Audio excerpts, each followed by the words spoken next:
Hello दोस्तों, good evening, नमस्कार, सत श्री अकाल, राधे राधे।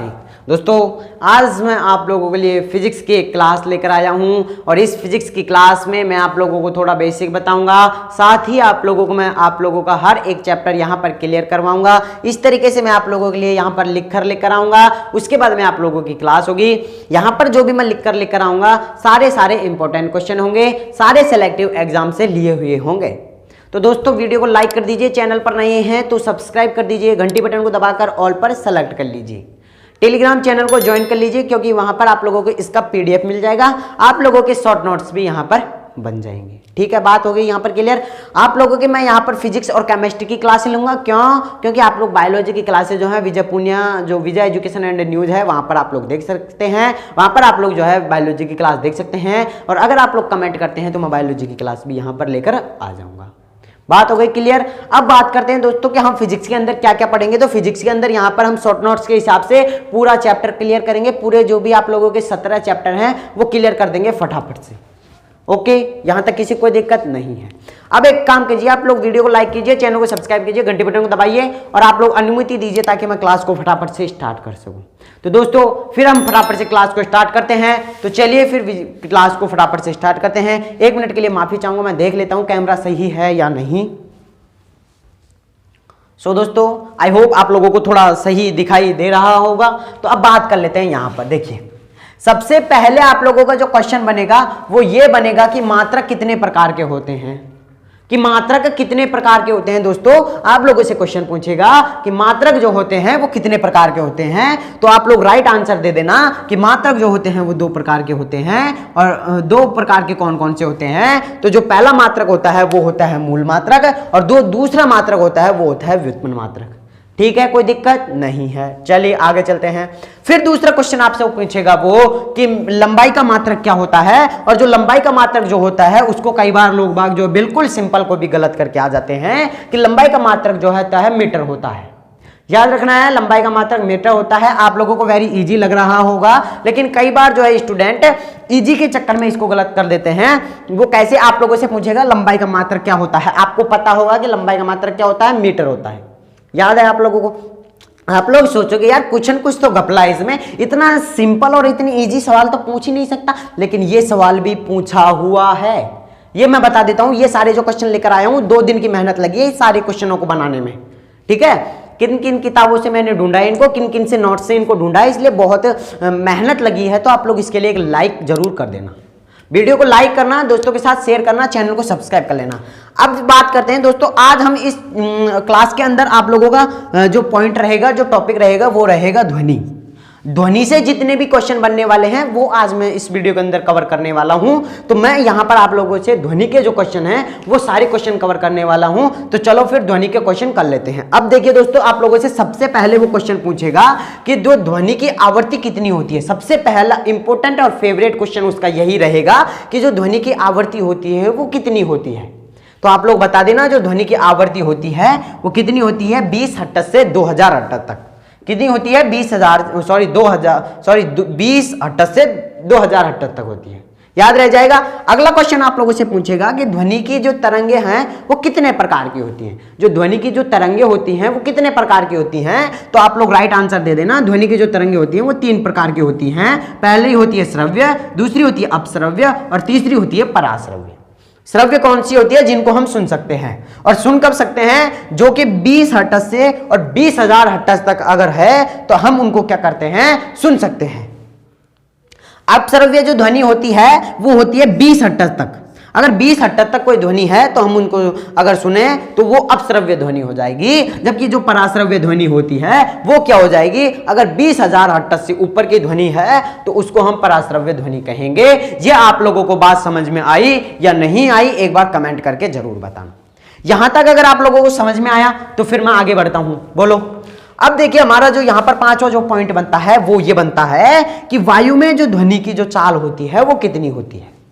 वायु में जो ध्वनि की चाल होती है वो कितनी होती है? तो वायु में जो ध्वनि की चाल होती है वो होती है कितनी? 332 मीटर पर सेकंड। और ये आप लोगों का राइट आंसर हो जाएगा। अगर 332 मीटर पर सेकंड आप लोग बताते हैं तो आप लोगों का राइट आंसर हो जाएगा। ठीक है, अगला पूछेगा जल में जो है ध्वनि की चाल कितनी होती है, तो जल के अंदर ध्वनि की चाल होती है 1483 यानी कि 1483 मीटर पर सेकंड। किसके अंदर? जल के अंदर। और जबकि मैं लोहे की बात करूं यहां पर, तो दोस्तों लोहे के अंदर 5130 मीटर पर सेकंड यानी कि 5130 मीटर पर सेकंड होती है किसके अंदर? लोहे के अंदर। याद रखनी है दोस्तों, यहां से आप लोगों का क्वेश्चन बनता है। ओके, अरे बोलो ठीक है ना? यहां पर किसी को कोई प्रॉब्लम है तो कमेंट कर देना आप लोग, मैं आप लोगों का जो है यहां पर आंसर देने की पूरी कोशिश करूंगा। ठीक है, अब बात कर लेते हैं, आगे चलते हैं और आगे हमारा जो क्वेश्चन बनता है वो क्या बनता है देखिए। अब बात करते हैं दोस्तों हमारा जो क्वेश्चन क्या बनने वाला। 1 मिनट के लिए मैं आप लोगों से माफी चाहूंगा। हाँ, तो देखिए हमारा जो क्वेश्चन बन रहा है ध्वनि के लक्षण। अब बात करते हैं कि जो हमारा नेक्स्ट क्वेश्चन क्या बनेगा। तो दोस्तों नेक्स्ट क्वेश्चन ये बनेगा आप लोगों का कि ध्वनि के जो लक्षण होते हैं वो कितने प्रकार के होते हैं। आप लोगों को ऑप्शन में दे देगा कि तीव्रता, तारतम्य और गुणता, और 3 ऑप्शन और दे देगा। अगर आप लोग ये क्लास देख रहे हैं तो आप लोग बता सकते हैं इजीली कि जो ध्वनि के जो लक्षण होते हैं वो 3 होते हैं। कौन कौन से होते हैं? वो होता है तीव्रता, तारतम्य और गुणता। ये 3 लक्षण होते हैं किसके? ध्वनि के 3 लक्षण होते हैं। आप लोग राइट आंसर दे देंगे। इनमें ध्वनि के जितने भी क्वेश्चन बने ना सारे ले आया हूं, टेंशन मत कीजिए आप लोग। ध्वनि के अंदर से, इस क्लास के अंदर से अगर ध्वनि का कोई क्वेश्चन नहीं आता है तो फिर मेरी गारंटी है कि इस क्लास के अंदर से ध्वनि का कोई क्वेश्चन नहीं आया, क्योंकि ध्वनि के जितने भी क्वेश्चन बने ना सब लेकर आया हूं मैं, और सारी चीज यहां पर इस क्लास के अंदर आप लोगों की ध्वनि कंप्लीट है। ध्वनि का क्वेश्चन बस इस क्लास के अंदर से आएगा। तो वीडियो को लाइक, चैनल को सब्सक्राइब, बता देना नेक्स्ट क्लास आप लोगों को किस टॉपिक पर चाहिए। तो ये आप लोगों को बताना है कि नेक्स्ट क्लास आप लोग किस टॉपिक पर चाहते हैं।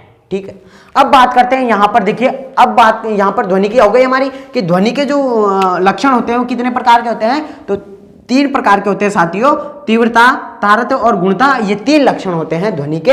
यहां से आप लोगों का क्वेश्चन बन सकता है, तो इसको थोड़ा इंपॉर्टेंट लगा लीजिएगा क्योंकि यहां से आप लोगों का जो क्वेश्चन बन सकता है। अब बात करते हैं आगे प्रतिध्वनि। प्रतिध्वनि को आप लोग इको बोलते हैं। क्या बोलते हैं? इको आप लोग प्रतिध्वनि को बोलते हैं। आप लोगों ने सुना होगा कभी इको आता है, और वो कैसे आता है इको पता होगा आप लोगों को? नहीं। अब देखिए इको को मतलब कभी आप लोगों के आसपास, आस पड़ोस में अगर कोई प्रचार की गाड़ी आती है, प्रचार की, या तो वो चुनाव का प्रचार करे या अगर किसी भी चीज का प्रचार करता है तो वहां पर वो बोलता है, क्या बोलता है, मैं यहां पर क्या बोलकर बताऊं कि कल, तो वो थोड़ी गूंजती है। फिर बोलेगा आप लोगों को सूचित किया जाता है, फिर वो थोड़ा गूंजता है, तो वो गूंज जाता है, उसको बोलते हैं इको।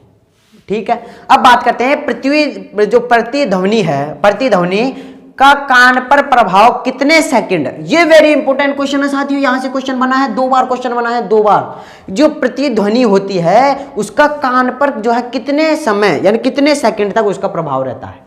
तो कान पर उसका 90 सेकंड तक, याद रखना है, वेरी इंपॉर्टेंट है। इजी क्वेश्चन भी है तो 90 सेकंड याद रख लेना। इजी क्वेश्चन है, इंपॉर्टेंट भी है, बन सकता है आपके एग्जाम में ध्वनि से। अब बात करते हैं कि जो चमगादड़ होती है, चमगादड़ के द्वारा तरंगों की आवृत्ति कितनी होती है। अब देखिए मैंने यहां पर आप लोगों को बताया था कि ये जो पराश्रव्य जो ध्वनि है, पराश्रव्य जो ध्वनि है उसके अंदर 20,000 हर्ट्ज से ऊपर तक की ध्वनि सुन सकता है। तो चमगादड़ में देखिए, चमगादड़ द्वारा ध्वनि तरंगों की आवृत्ति 20,000 हर्ट्ज से ऊपर की है। तो जो चमगादड़ की जो ध्वनि तरंगे हैं वो किसका एग्जाम्पल हो गई? पराश्रव्य का। ऐसे क्वेश्चन पूछेगा कि पराश्रव्य के एक एग्जांपल दीजिए, तो आप लोग चमगादड़ दे सकते हैं, चमगादड़ के। और अगर आप लोग इसे पूछे कि चमगादड़ की जो ध्वनि जो तरंगे आवृत्ति उत्पन्न होती हैं वो किसका एग्जांपल है, तो वो पराश्रव्य का है। यहां से इस तरीके का क्वेश्चन भी बन सकता है। अगर वीडियो अच्छी लग रही है तो लाइक, शेयर और सब्सक्राइब कर देना दोस्तों। आप लोग अच्छे हैं, बिना कहे कर सकते हैं तो कर दीजिएगा। अब बात करते हैं दोस्तों कि ध्वनि ऊर्जा को विद्युत ऊर्जा में कौन बदलता है। आप लोगों को बता देते हैं, ध्वनि ऊर्जा होती है उसको विद्युत ऊर्जा में कौन कन्वर्ट करता है। ध्वनि ऊर्जा को विद्युत ऊर्जा में कौन कन्वर्ट करता है। तो बात करते हैं ध्वनि ऊर्जा को विद्युत ऊर्जा में कौन कन्वर्ट करता है। तो जो माइक्रोफोन, आप लोगों के जो माइक्रोफोन होते हैं, माइक्रोफोन आप लोग जानते होंगे, माइक्रोफोन यानी माइक जो होते हैं वो ध्वनि ऊर्जा को विद्युत ऊर्जा में कन्वर्ट करते हैं। कैसे करते हैं? एग्जाम्पल के लिए यहां पर ये मैंने एक माइक लगा रखा है और ये माइक मेरे सीधे कैमरे से अटैच है। तो ये जो माइक में यहां पर मैं बोल रहा हूं वो यहां पर मेरे मोबाइल में यानी कि जो मेरा कैमरा है वहां पर ये रिकॉर्ड हो रहा है। तो ये माइक्रोफोन जो होते हैं वो यहां से मैं जो ध्वनि ऊर्जा को मैं जो बोल रहा हूं उसको मोबाइल के अंदर क्या कर रहा है, ये सेव कर रहा है। ठीक है। अगर मैं माइक को हटाकर यहां से बोलूं, देखिए मैं बात करूं तो यहां पर जो मैं बोल रहा हूं वो मेरी सिंपल आवाज है, वो माइक के यानी कि इस माइक यानी माइक को माइक्रोफोन बोलते हैं, इसके अंदर से जो है माइक के अंदर से आवाज जाकर और वहां पर मोबाइल के अंदर ये सेव हो रही है। ओके, आगे बात समझ में। तो जो ध्वनि ऊर्जा यानी कि मैं बोल रहा हूं, ये ध्वनि ऊर्जा को विद्युत ऊर्जा में कौन कन्वर्ट करता है, तो वो माइक्रोफोन करता है। इंपॉर्टेंट क्वेश्चन है, आई होप आप लोगों को ये याद हो गया होगा, यो याद हो गया होगा कि आप लोगों को कि ध्वनि ऊर्जा को विद्युत ऊर्जा में कौन कन्वर्ट करेगा, तो माइक्रोफोन करेगा। आगे बात समझ में, अरे आ गई ना, किसी को कोई प्रॉब्लम नहीं, आगे बढ़ते हैं। अब देखिए, दो डंबल, आप लोगों में से बहुत सारे जो लोग हैं वो जिम जाते होंगे और जिम में जो है डंबल उठा उठाकर अपनी बॉडियां बनाते होंगे। ओके, चलो बता देना कमेंट में कौन कौन जाता है, एक बार मेरे को जरूर बताना कि कौन कौन जो है जिम जाता है और कौन कौन जो है डंबल उठाता है। अब यहां पर क्वेश्चन है कि दो डंबल, एक जोड़े जो डंबल होते हैं, एक ये और एक ये, दोनों को अगर हम इस तरीके से भिड़ा देते हैं, एक ये डंबल और एक ये डिंबल, ये दोनों डंबल हैं और इन दोनों को अगर हम इस तरीके से भिड़ा देते हैं तो यहां पर जो ध्वनि उत्पन्न होती है उस ध्वनि को क्या कहेंगे, वेरी इंपॉर्टेंट है, यहां से आप लोगों का क्वेश्चन बन जाता है। तो उस जो ध्वनि है उसको हम कहेंगे गोलीय ध्वनि। कौन सी ध्वनि कहेंगे साथियों, गोलीय ध्वनि। आप लोग कमेंट करके जरूर बताना कौन कौन जिम जाता है, कौन कौन ने डंबल उठाए हैं, कौन कौन ने किस तरीके के। अगर आप लोग जाते हैं तो आप लोग एक बार ये एक्सपेरिमेंट जरूर कीजिएगा, दो डंबल को एक बार आसानी से बढ़ाइएगा तो वहां पर जो ध्वनि उत्पन्न होगी वो गोलीय ध्वनि होगी। ओके, कोई बात नहीं, यहां पर कोई किसी को कोई शंका नहीं। आगे बढ़ते हैं, एक बार के लिए मैं चेक कर लेता हूं, हाँ ठीक चल रहा है।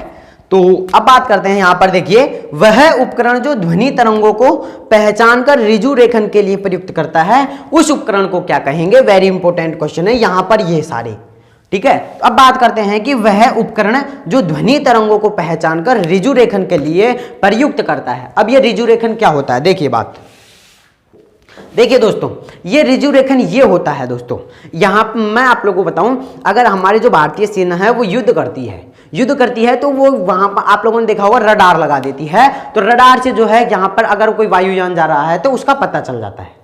तो रडार से तो किसका पता चलता है, जो हमारे चारों तरफ अगर वायुयान है तो वो रडार के संपर्क में आ जाए तो वो पकड़ाक में आ जाते हैं, यानी उनको जो है भारतीय सेना पकड़ लेती है और उनको नष्ट कर देती है। अगर कोई यहाँ पर ध्वनि से रिलेटेड यहाँ पर अगर कोई है तो ये क्या है, वह उपकरण जो ध्वनि तरंगों को पहचान कर, जो ध्वनि तरंगे होती हैं, अगर मैं बोल रहा हूं और वो ध्वनि तरंगे वो ऐसे उपकरण होते हैं, अगर मैं बोल रहा हूं तो उसको भी जो है वो क्या कर लेते हैं, सेव कर लेते हैं और उनको पहचान लेते हैं। तो उनको हम क्या कहते हैं, ऋजु रेखन के लिए प्रयुक्त करता है। तो उनको जो हम बोलते हैं वो बोलते हैं सोनार। क्या बोलते हैं, सोनार। याद रखना है, इंपॉर्टेंट यहां से क्वेश्चन बनेगा, ठीक है। तो ये आप लोगों का ध्वनि का चैप्टर हुआ। अगर आप लोगों का अब हर कोई क्वेश्चन है, अगर आप लोगों का कोई क्वेश्चन है आप लोग कमेंट कीजिएगा, आप लोगों को जरूर जवाब मिलेगा। एक बार यहां से मैं आप लोगों का ब्रीफ रिवीजन करवा देता हूं ताकि आप लोगों को सारा जो है यहां पर सेव रहे और आप लोग जो है इस अगर यहां से कोई क्वेश्चन बनता है तो आप लोग जो है बिल्कुल भी गलत ना कर सके, ठीक है। अब यहां पर इसे देख लीजिए, एक बार मैं इधर से बता देता हूं आप लोगों को, ठीक है। अगर बात करें यहां पर, ओके, देखिए दोस्तों, जो मात्रक होते हैं वो कितने प्रकार के होते हैं आप लोगों को पता ही होगा। मात्रक मैंने बताया था कि मात्रक जो है दो प्रकार के होते हैं। पहला जो मात्रक होता है वो होता है मूल मात्रक, दूसरा होता है व्युत्पन्न मात्रक। दो प्रकार के मात्रक हो गए, ठीक। अगला है लंबाई का मात्रक, मीटर होता है, सबको पता होगा, लेकिन जल्दीबाजी में आप लोग गलत कर देते हैं। अरे यार, इतना जो सिंपल क्वेश्चन यहाँ पर कौन दे सकता है, तो आप लोग इसको गलत कर देते हैं। तो याद रखना है, जो लंबाई का मात्रक होता है वो होता है मीटर। ध्वनि तरंगों की आवृत्ति 20 हर्ट्ज से 2000 हर्ट्ज तक याद रखनी है। और ध्वनि तरंगों के प्रकार की बात करें तो ध्वनि तरंगों के 3 प्रकार होते हैं। पहला होता है श्रव्य, दूसरा होता है अपश्रव्य और तीसरा होता है पराश्रव्य, ठीक है। अब बात करते हैं कि वायु में जो ध्वनि होती है वो उसकी चाल कितनी होती है, तो उसकी चाल होती है 332 मीटर पर सेकंड। कितनी होती है, 332 मीटर पर सेकंड क्या होती है, ध्वनि की चाल होती है। और जल में अगर बात करें ध्वनि की चाल की तो 1483 मीटर पर सेकंड होती है। और लोहे में अगर बात करें किसकी, ध्वनि की, तो यहां पर 5130 मीटर पर सेकंड होती है। ओके, अब बात कर लेते हैं यहां पर, इधर देख लेते हैं फटाफट से, ब्रीफ रिवीजन हो जाएगा ताकि आप लोग कभी भूल ना सकें। अगर आप लोगों को क्लास में याद हो जाता है ये, तो आप लोग एक बार थम्स अप जरूर कीजिएगा क्लास में, और दोस्तों के साथ शेयर कीजिएगा, चैनल को सब्सक्राइब कर लीजिएगा। साथ ही आप लोग कमेंट कीजिएगा आप लोगों को नेक्स्ट किस टॉपिक में प्रॉब्लम आ रही है, ताकि हम उसके इस तरीके से नोट्स बनाकर लाएं और आप लोगों को इजीली याद करवा दें। अगर आप लोगों को फिजिक्स डिफिकल्ट लगता है तो इन 15 दिनों के अंदर मैं आप लोगों को फिजिक्स चुटकियों में करवा दूंगा, ठीक है, याद रखना। अब देखिए ध्वनि के लक्षण 3 लक्षण होते हैं, आप लोगों को पता होगा, जो है तीव्रता, तारतम्य और गुणता 3 प्रकार के हो जाते हैं। अगला बात करते हैं प्रतिध्वनि इक्को, आप लोगों को पता ही होगा। तो प्रतिध्वनि कान पर प्रभाव कितना, 90 सेकंड, आप लोगों को याद रखना है, ये क्वेश्चन आया हुआ है तो आप लोग इसको याद रख लेना, ठीक है। अगला है कि चमगादड़ द्वारा तरंगों की आवृत्ति कितनी होती है, तो कितनी होती है, 20,000 हर्ट्ज से ऊपर। तो किसका उदाहरण हो जाएगा, पराश्रव्य ध्वनि का उदाहरण हो जाएगा। अगला है ध्वनि ऊर्जा को विद्युत ऊर्जा में कौन कन्वर्ट करता है, आप लोगों को पता होगा, ये जो माइक्रोफोन है ये ध्वनि ऊर्जा को विद्युत ऊर्जा में कन्वर्ट करता है। अगला है 2 डंबल को अगर एक साथ जोड़े को एक साथ अगर भिड़ा दें तो उसमें कौन सी ध्वनि उत्पन्न होती है, गोलीय ध्वनि उत्पन्न होती है। और यहाँ पर लास्ट क्वेश्चन है आप लोगों के, वह उपकरण जो ध्वनि तरंगों को पहचान कर ऋजु रेखन के लिए प्रयुक्त करता है वो कौन सा उपकरण होता है, सोनार उपकरण। तो दोस्तों आज की इस सभा को तो मैं यहीं पर विराम देता हूं। आप लोग इस वीडियो को लाइक शेयर और सब्सक्राइब जरूर कर देना। अगर हमारे चैनल पर आप लोग नए हैं तो इस चैनल को सब्सक्राइब कर लीजिएगा और नोटिफिकेशन बेल को जरूर ऑन कर लीजिएगा, ताकि आप लोगों को क्लास का नोटिफिकेशन मिल जाए। और आप लोग जो क्या है कि टाइम जरूर बताइएगा कि आप लोग किस टाइम पर जो है क्लास देख सकते हैं फिजिक्स की। तो दोस्तों जब तक के लिए जय हिंद, नमस्कार, Radhe Radhe, take care, bye bye, ध्यान रखिए। कोरोना में आप लोगों को पता ही होगा कि कोरोना में जो है अभी जो खतरा अभी बढ़ता जा रहा है, तो आप लोग थोड़ा सेफ रहिएगा, सावधान रहिएगा और पढ़ाई करिएगा। अपना बेस्ट ऑफ लक, आप लोगों को BSc नर्सिंग एग्जाम अच्छा जाए। Okay, thank you.